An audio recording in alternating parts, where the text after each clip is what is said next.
Hello, and thank you for the invitation to present today the safety and indications of physical agents in special populations. My name is Manuela Elena Mihai, and I am a PRM specialist and PhD from Bucharest, Romania. And today, with Professor Berteanu, we'll talk about some special populations and the safety and indications of physical agent usage with a focus on pacemakers, stents, oncologic patients, and other implantable devices.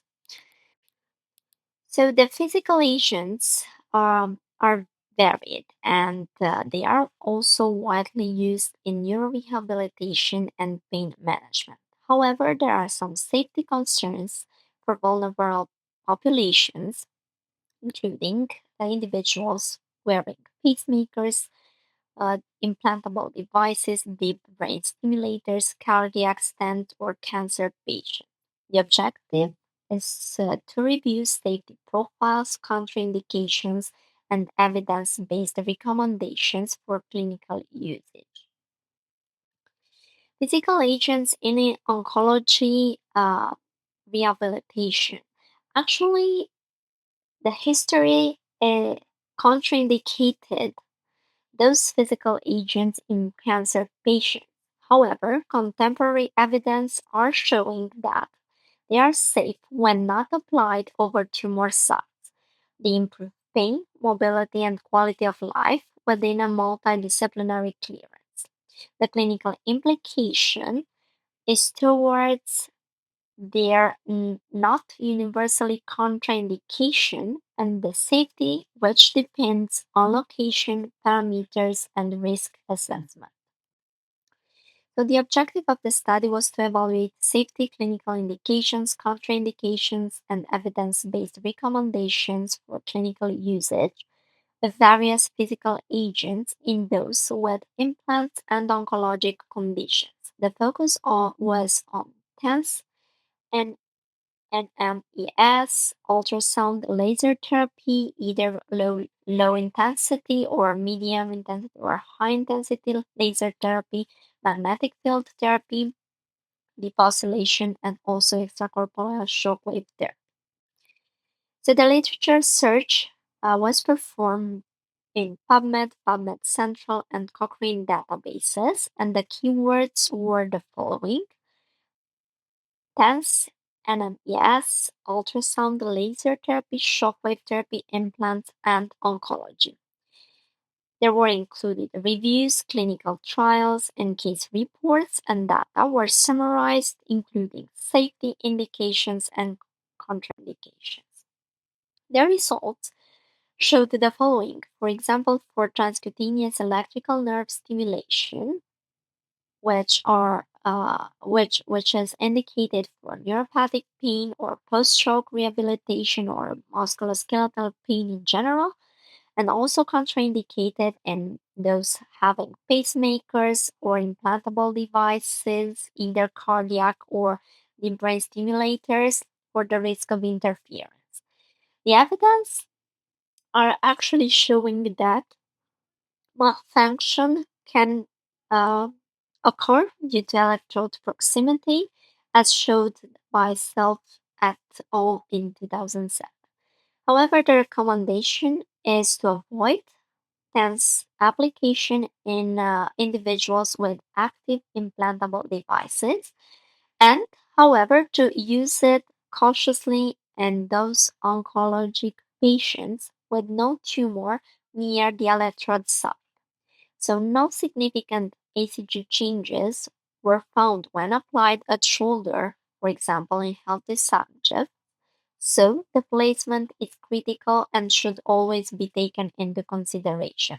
As a clinical implication, we have to consider that TENS can be used with extreme caution, and the placement of electrodes should be far from the device. Also, it is very important to monitor device function. For neuromuscular electrical stimulation, the indications are the following: for muscle strengthening, also for spasticity management, motor recovery post stroke, The contraindications are including those having pacemakers, metal implants, overstimulation sites, and active malignancy. Evidence also showed that there is a risk of arrhythmia for those with pacemakers, and it's important also to be avoided over tumor sites. The recommendation is avoidance in patients with cardiac devices and also consider selective usage from uh, for those individuals with oncologic conditions while having the oncologist approval. So it is very important to cooperate with and discuss um, some vulnerable patients with other colleagues. However, no significant ACG changes were found when applied at elderly healthy subjects, the same as for deaths. The clinical implication is that this should be used with caution and also to place electrodes far from device. Regarding the magnetic field therapy, results from the literature showed that indications are for pain reduction, osteoarthritis, bone healing, tissue healing. The contraindications include also pacemakers, DBS, cochlear implants for the risk of malfunction. However, evidence are showing that magnetic fields may interfere with implanted devices, and the recommendation is the following. The magnetic field therapy is contraindicated when in individuals with active implantable devices, but however, there is limited oncologic evidence, so it should be also avoided over tumor sites. Shockwave therapy in oncologic patients and implants are showing the results are showing the following that ESWT is contraindicated in coagulation disorders, pacemaker sites, pregnancy, or directly over malignant tissue or active cancer. But, however, it is safe being used far away from tumors. It is also useful in pain management, wound healing, and um, very efficacious in musculoskeletal conditions, tendinopathies, and spasticity reduction. It is important to avoid the usage directly over pacemakers, of course, stents, or metallic implants, as for the other physical agents as well. So evidence are showing promising results in spasticity management as shown by Manganotti and Hahn, and the clinical implication is the following. They are safe in oncological rehabilitation but with strict patient selection and safety protocols, which have to be followed and also consider discussing with a fellow oncologist.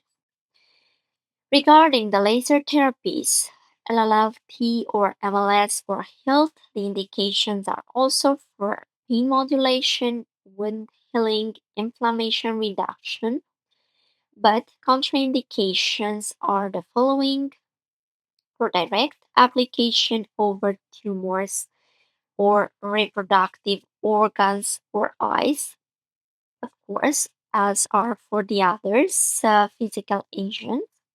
The evidence also are showing that some preclinical studies suggested that laser could have enhanced tumor growth. The recommendation, however, is to avoid in oncological patients at tumor sites, but are also showing that it is safe to be used for musculoskeletal conditions if safety protocols are followed. Regarding the therapeutic ultrasound and implant safety, therapeutic ultrasound is widely used for tissue healing, spasticity reduction, and even pain uh, degree Also, it is contraindicated in infections, malignancy, fractures, or implanted devices. However, low-intensity therapeutic ultrasound could be safe, but high-frequency therapeutic ultrasound near implants may lead to risk of overheating. So evidence are not strong regarding pacemaker malfunction, but however, thermal risk over implants should be considered. The clinical implications are the following. So no strong evidence for malfunction, but however, the recommendation is to avoid ultrasound over tumor sites or implanted devices, and also should be used only pulsed low intensity with a specialist supervision. Regarding deposylation therapy, the indications are for lymphedema management, scar tissue treatment, post surgical recovery, and also oncologic patients. Deposylation therapy should not be used directly on pacemakers, metal implants, or oncologic lesions. And also, evidence are limited, but they are showing safety for musculoskeletal disorders. Recommendations are the following to be avoided for oncologic patients and implanted devices, but they are extremely useful for rehabilitation otherwise. So, safety considerations as a take-home message also. So, for the electrical stimulation, either if it is TENS or NMES, is to avoid near pacemakers or deep brain stimulators due to the interference risk. Also, for the extracorporeal shockwave therapy, it's contraindicated over implants and active cancer lesions. Therapeutic ultrasound also implies a heating risk when used over metallic implants and malignant tissue, therefore, should be avoided.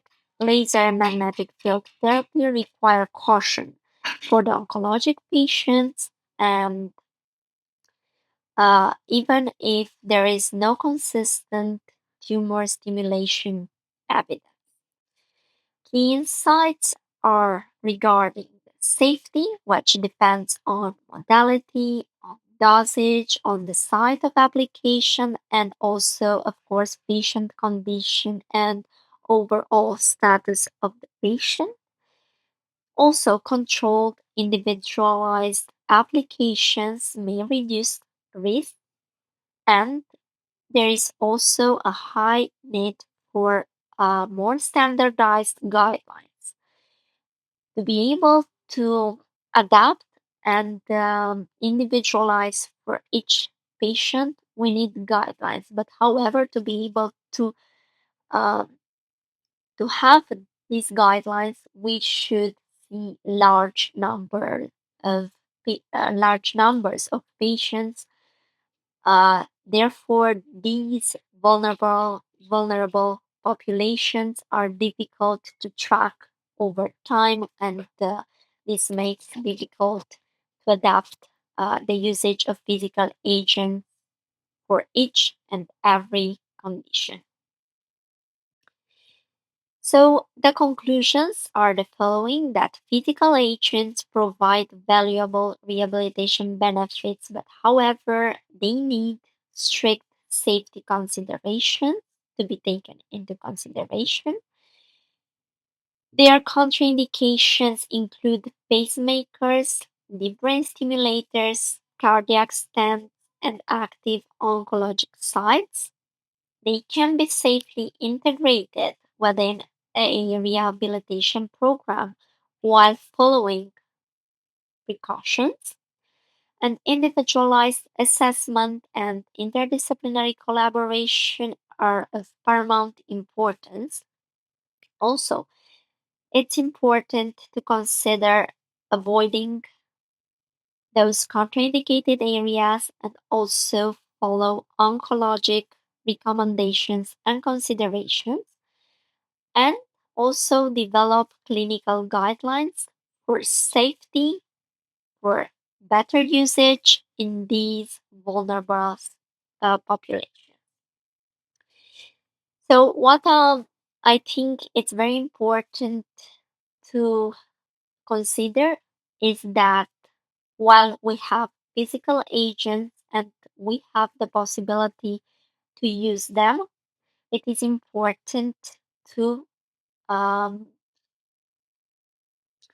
to assess those patients who'd benefit the most from these physical agents. So not all physical agents are fit to be used for all our patients, but there are certain patients with certain, um, let's say, conditions that could benefit more than others. So within a individualized rehabilitation plan and program, the benefits could be enormous, and also the quality of life of our patients will definitely be improved. So it is always important to discuss with colleagues and adapt the, the specific rehabilitation plan that we um, provide for our patient, and also adapt based on their symptoms, and based on the, let's say, the significant improvement they are having. So thank you so much for your attention, and I hope you enjoyed the presentation, and you will consider this evidence into the clinical practice, and not only. So thank you so much for your attention and for your invitation. Have a great day.